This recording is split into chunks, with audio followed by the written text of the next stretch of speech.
신약성경 마태복음 26장 14절에서 16절까지의 말씀 우리 한 목소리로 함께 봉독합니다. 그때에 12 중에 하나인 가룟 유다라 하는 자가 대제사장들에게 가서 말하되 내가 예수를 너희에게 넘겨주리니 얼마나 주려 하느냐 하니 그들이 은 30을 달아주거늘 그가 그때부터 예수를 넘겨줄 기회를 찾더라. 아멘. 할렐루야. 하나님의 은혜가 오늘 수요예배 가운데 참여하신 또 하나님의 인도하심에 순종한 우리 믿음의 가족들을 또 축복하고 환영하고 또 사랑합니다. 기독교는 시작과 끝이 있습니다. 다른 종교의 윤회설 그래가 이제 그것을 원으로 표현을 하지만은 우리 기독교는 직선적인 역사관을 가지고 있습니다.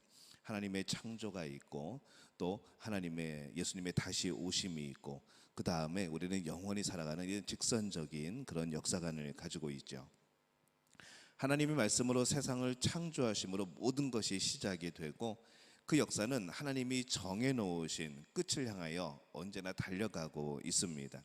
그리고 그 끝 이후에는 이제 하나님과 더불어 영원히 사는 것이죠. 그 영원한 천국이 우리에게 주어지고 그 기쁨과 그 만족과 그 행복은 이제 영원히 가게 되는 겁니다. 이제 그 무덤에 이제 장례식이 있어서 이제 묘지에 가 보면은 그 묘지에 이제 비석이 있죠. 그 비석을 보면은 거기에 그 사람의 이름이 쓰여져 있고 또 언제 태어났고 언제 이제 소천을 하였고 그다음에 가족들의 이름이 있고 이제 그런 경우들이 있습니다. 근데 이제 묘지에 가가지고 그 비석들을 한 바퀴 쭉 이렇게 둘러보면서 어떠한 분인가 이렇게 살펴보면은 그 인생을 한마디로 표현한 그런 문장들이 가끔 써 있는 것을 봅니다. 시편 말씀도 많이 써 있고요. 그다음에 그 집에 가훈도 써 있고 여러 가지 그런 내용들이 있는데 제가 기억에 남는 것은 일생에 예수님을 사모하던 그가 이제 예수님을 만나러 가다. 그렇게 써 있기도 하고요. 또 나라를 위해 몸 바친 젊은 군인이 여기 잠들다. 또 세계 유명한 이제 그런 분들의 묘비를 보면은 이런 것도 있습니다. 평생 어디서 자는지 알지 못한 남편을 이제야 찾을 필요 없으리. 이제 그런 내용도 있습니다. 조지 버나드 쇼는 묘비병을 이렇게 적었습니다. 우물쭈물하다가 내일 이럴 줄 알았지. 이제 그렇게 적혀 있습니다. 굉장히 다양하고 어떻게 보면 또 이렇게 살짝 웃음을 짓게 만들고 정말 이렇게 감동적인 그런 이제 묘비들이 많이 있습니다. 인생의 시간들이 너무나도 짧게 지나가는 것을 표현하는 것이죠. 그리고 몇 년도부터 몇 년도까지 우리의 인생을 한마디로 그렇게 줄여놓을 수밖에 없는 것이 우리의 죽음의 그런 모습입니다. 이렇듯 사람이 일생을 마치게 되면 그 사람의 평가를 얻게 되죠. 우리가 항상 장례식 때에 가서 고인이 이러했는데 고인은 이렇게 살았었는데 그러면서 그 사람의 과거에 대해서 이야기하고 또 좋은 기억들 떠올리고 또 그러면 좋겠는데 가끔가다 안 좋은 기억들도 떠오르고 그것 때문에 싸우기도 하고 그런 모습들도 보게 됩니다. 그래서 궁금한 거죠. 내 일생의 끝에서 사람들은 나에 대해서 어떻게 이야기를 할까? 내 장례식에 목사님이 찾아와서 어떻게 이야기를 할까? 그 이야기는 내가 못 듣겠지만은 과연 사람들에게 나에 대해서 어떻게 설명을 하고 어떻게 소개를 할까? 이런 이제 궁금증이 드는 겁니다. 나는 사람들에게 어떻게 기억되었으면 좋을까? 더 중요한 것은 하나님은 나를 어떻게 기억하시고 생각하시고 평가하실까? 사실 우리는 이것이 가장 중요한 그런 기준이 되겠죠. 이것은 세상을 살아가는 우리 모두의 또한 숙제이기도 합니다. 오늘 우리가 만나볼 예수님의 제자는 가룟 유다입니다. 그의 삶을 보면은 이 마태복음 26장 24절에서 한마디로 뭐라고 표현을 하는가 하면은 차라리 나지 아니하였으면 좋을 뻔했던 사람이라고 그렇게 기록을 하고 있습니다. 참 가장 마음 아픈 그런 말씀이죠. 차라리 나지 아니하였으면 좋을 뻔했던 사람. 왜 태어나가지고 그 죄를 짓고 그 험한 일을 하냐 이거죠. 굉장히 좀 안타까운 그런 표현이 나옵니다. 이 가룟 유다는 예수님의 12 제자 중 한 사람으로서 이 또 다른 제자였던 다데오라고 불렸던 이 유다와 구별하기 위해서 가룟이라는 이런 지명의 이름을 붙입니다. 다른 11 제자들이 갈릴리의 그런 어촌 또 농촌 어부 뭐 이런 출신으로 사실 이렇게 잘 배우지 못했던 그런 사람들이 많은 반면에 이 가룟 유다는 예루살렘의 남쪽인 도시인 이 가룟 출신으로서 비교적 교육도 좀 받고 또 지식적으로는 또 굉장히 이렇게 많이 알고 있었던 그런 사람으로 추측이 됩니다. 그래서 예수님이 가룟 유다를 택하셨을 때에는 그는 아직 예수님을 배신할 사람이 아니었습니다. 왜냐하면 예수님은 12제자를 택하시기 전날 밤에 뭘 하셨는가 하면은 밤새도록 기도하시고 신중하게 제자들을 선택하십니다. 누가복음 6장 12절에서 13절 말씀에 보면은 이렇게 기록을 하죠. 이때에 예수께서 기도하시러 산으로 가사 밤이 새도록 하나님께 기도하시고 밝음에 그 제자들을 부르사 그 중에서 12를 택하여 사도라 칭하셨으니, 예수님이 밤새도록 기도하고 제자들을 택했는데 그 제자들이 이 잘못된 제자들을 미리 알고 선택을 했을까? 뭐 그러지는 않겠죠. 그래서 기도하심으로 이 제자를 선택하는 것을 보면서 가룟 유다가 그때는 아직까지는 그가 어떤 일을 할지 이렇게 가리워져 있는 그런 상황이 아니었을까? 아니면은 그런 유혹이 오기 이전에 정말 예수님의 제자로 살려고 했던 그런 때가 아니었을까라는 생각을 해보게 됩니다. 이 가룟 유다는 처음부터 예수님을 배신할 의도를 가지고 기회만 노리는 사람이 아니었습니다. 정말 예수님을 따르고 싶었던 사람이었죠. 갈릴리 출신인 다른 제자들보다도 더욱더 총명했고 유능했고 또 신임을 받았던 사람입니다. 그렇기 때문에 예수님과 제자들은 회계를 맡긴 거죠. 그 모임의 재정을 맡긴 겁니다. 또 재산을 관리하도록 그렇게 했던 거죠. 그도 다른 제자들과 같이 이 하나님 나라의 일꾼으로서 가능성이 있었던 그런 사람이었습니다. 다른 제자들처럼 유다도 예수님을 따르기 위해 모든 것을 버리고 예수님을 따르기 시작한 것이죠. 그 당시 예수님을 따른다는 것은 그냥 예수님 한번 따라가 볼까? 무슨 골목대장 따라가듯이 막 그렇게 따라가는 것이 아니라 내 모든 삶의 환경들과 기반을 내려놓고 그리고 예수님을 따라가야 되는 그런 상황들입니다. 그래서 이 가룟 유다도 처음에는 예수님을 그렇게 따랐습니다.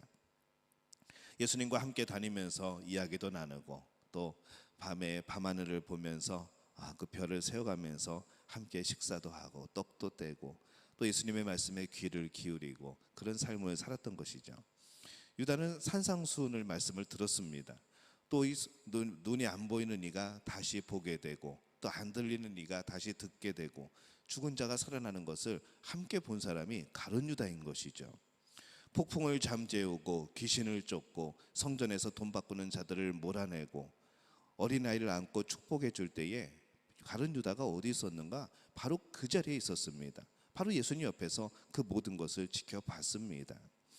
유다는 예수님을 위하여 복음을 전하러 전도 여행도 갔습니다. 거기 가서 귀신을 내쫓기도 하고 예수의 이름으로 많은 일들을 행하기도 했습니다. 누가복음 10장 17절 말씀에 보면은 이렇게 기록을 하죠.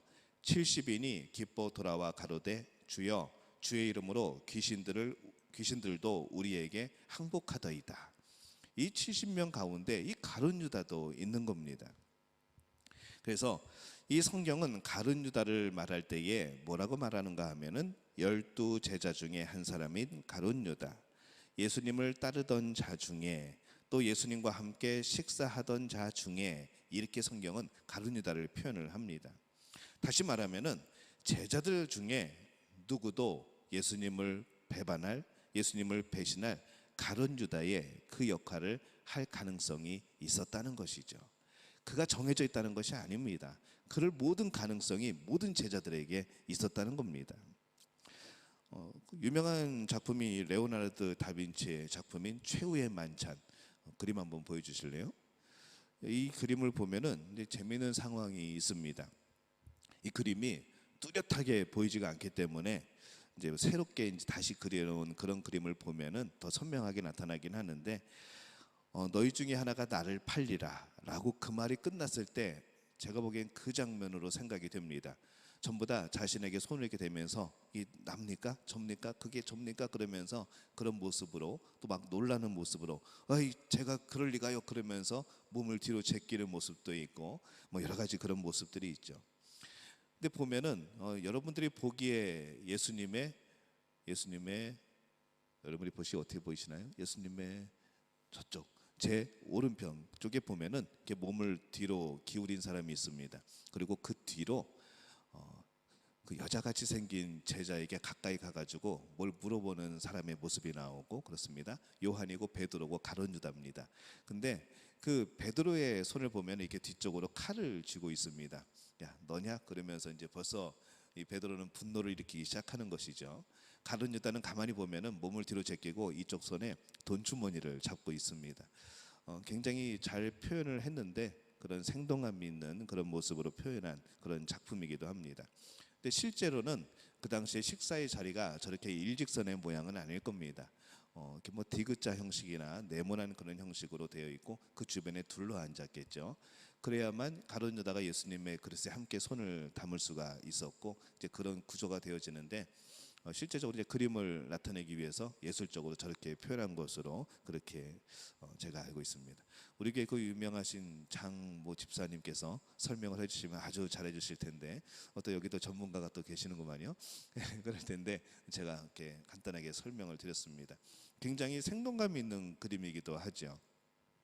제자들이 술렁거리기 시작하고 모두들 자신의 약점을 떠올리면서 내가 큰가 그러면서 그런 주여 내니까 이제 그런 모습의 장면인 것이죠. 근데 사실은 우리 인간 모두가 약한 또 때로는 악한 존재이기도 합니다. 예수님께서 배신을 이야기했을 때 제자들은 그 사람이 혹시 나일지도 모른다 그런 가능성을 가지고 사실은 두려운 마음으로 혹시 내가 그런 생각이 조금이라도 있었나? 나도 모르게 내가 그런 생각이 스쳐 지나가진 않았을까? 그것 때문에 지금 깜짝 놀라고 그게 접니까? 그러고 깜짝 놀라서 지금 예수님께 물어보는 거죠. 두려움이 있는 겁니다. 또 스스로에게도 물어보게 되겠죠. 제자들뿐만 아니라 오늘날을 살아가는 우리도 늘 예수님께 사실은 물어볼 필요가 있습니다.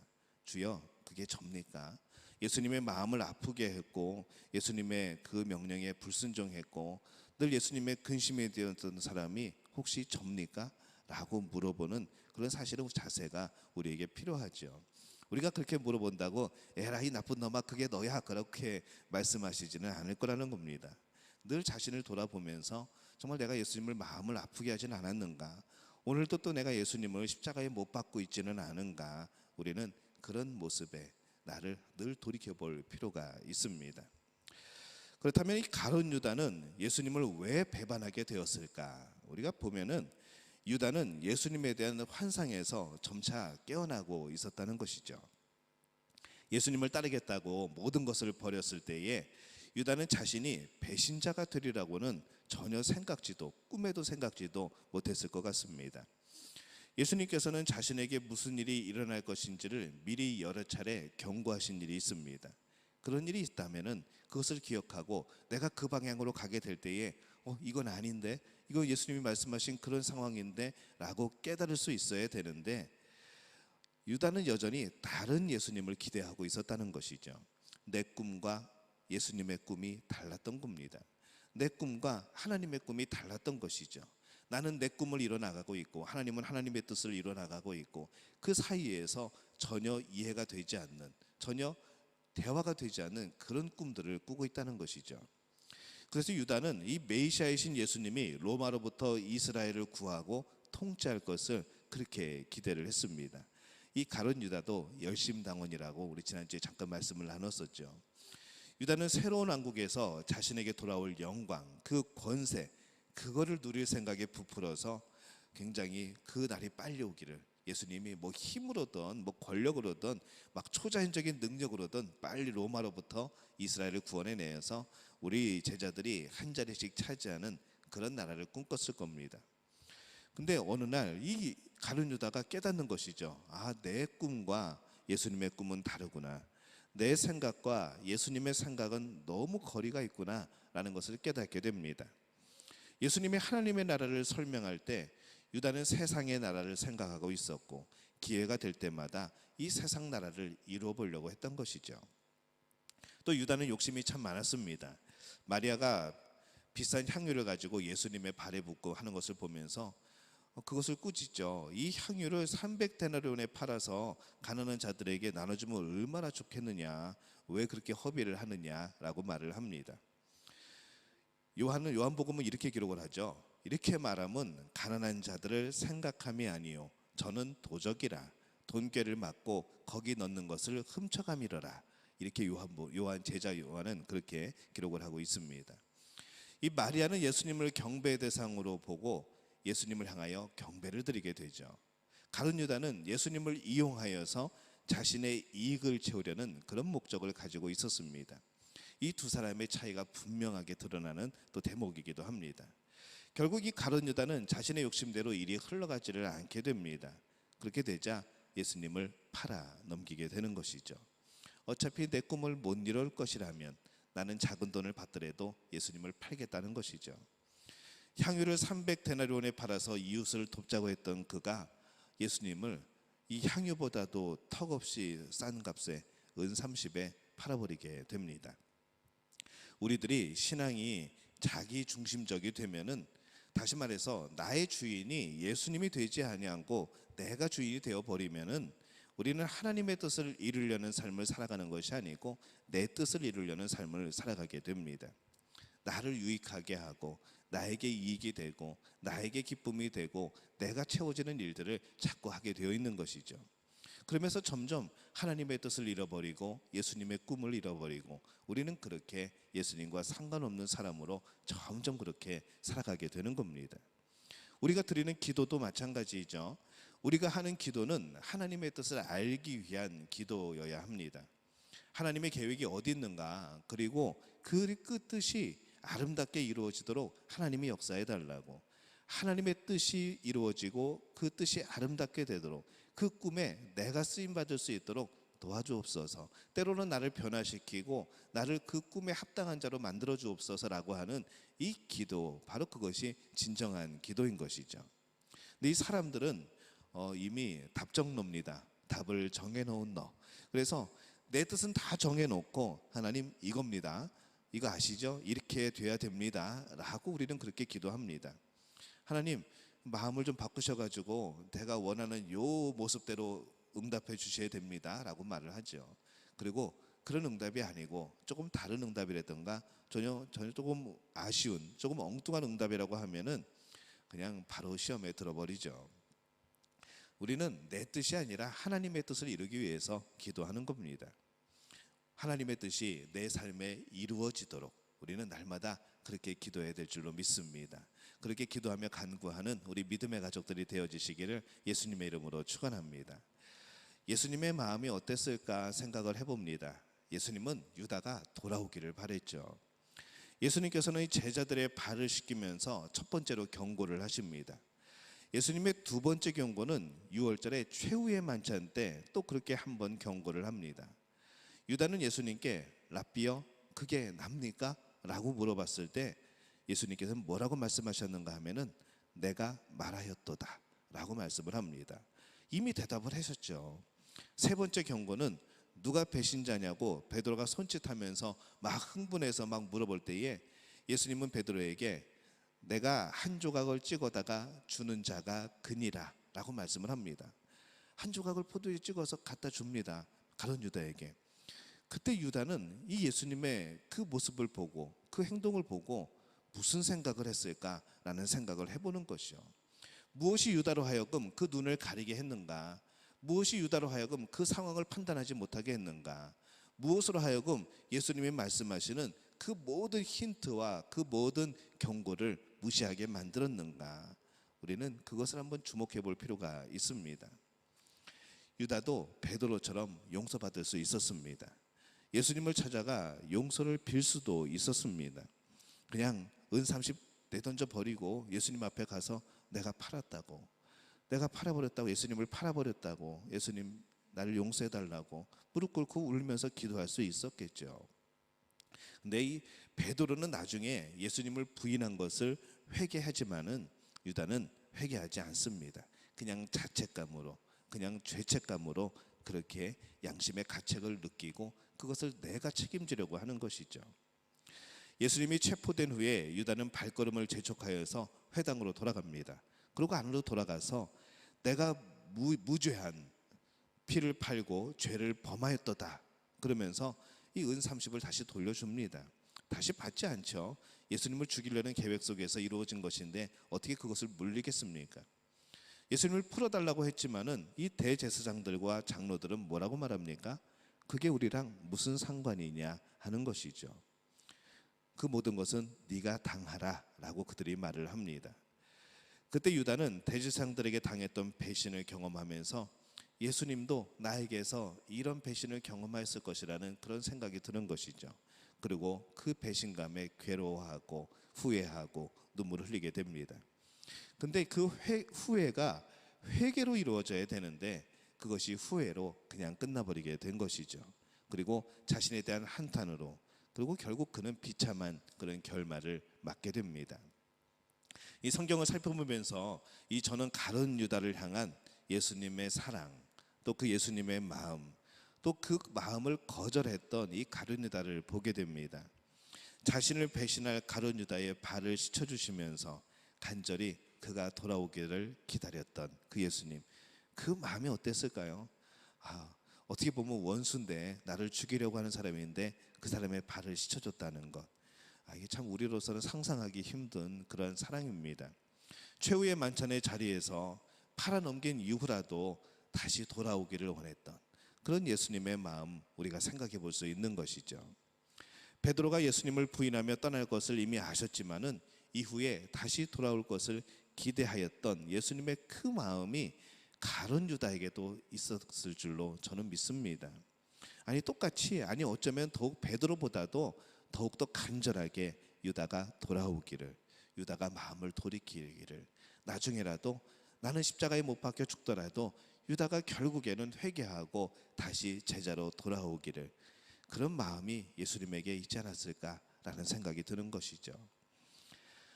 사람은 스스로의 죄를 해결할 수 없습니다. 그 어떤 자책감으로도, 그 어떤 공을 들여서라도 우리는 내 죄를 해결받을 수 없습니다.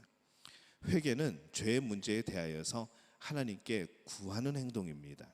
하나님만이, 예수님만이 우리의 죄를 용서해 주시는 것이죠. 우리가 서로 죄를 용서하는 것은 우리에게 잘못한 그런 잘못을 용서하는 겁니다. 하지만 이 죄라는 것은 우리 인간의 문제가 아니고 하나님께 대한 문제입니다. 그 죄는 하나님께 해결을 받아야 되는 것이죠.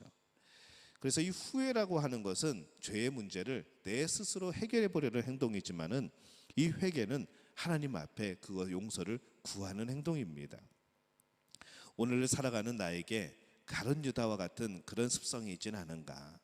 늘 배신하고 늘 마음 아프게 하고 그런 모습은 있지 않을까? 하나님께 그 문제를 내어놓고 나의 옳지 못한 습성, 내 습관을 버리게 해달라고 여러분 기도하시기를 바랍니다.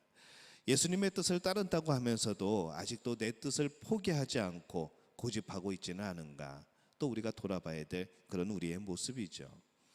예수님의 뜻이 내 삶에 이루어지는 것이 신앙생활입니다.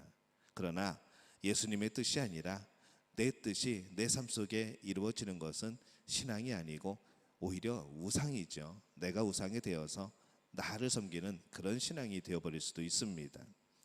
변화가 없다면 예수님과 처음 사랑을 다시 회복하는 우리 모두가 되시기를 바랍니다.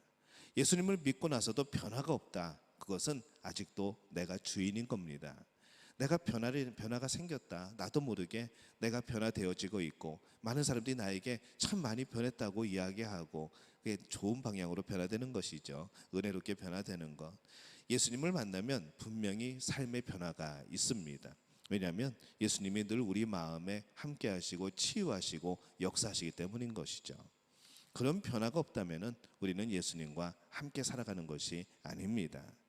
날마다 예수님의 성품을 닮아가는 삶이 성령 충만한 삶인 것이죠. 저는 우리 믿음 가족들에게 이 은혜가 넘쳐나시기를 바랍니다. 날마다 예수님을 바라보고 예수님의 뜻을 생각하고 오늘 그 예수님을 사랑하는 그 마음이 변하지 않고 어떤 나의 어려움 때문에 예수님을 원망하지 않고 나의 그런 곤란함 때문에 예수님을 배신하지 않는 삶. 언제나 우리가 그런 가능성이 있지만은 그럼에도 불구하고 날마다 우리를 깨우쳐 주시는 이 성령의 도우심으로 끝까지 예수님을 모시고 살아갈 수 있는 그런 복된 우리 생활이 우리 믿음의 가족들에게 넘쳐나게 되시기를 예수님의 이름으로 축원합니다.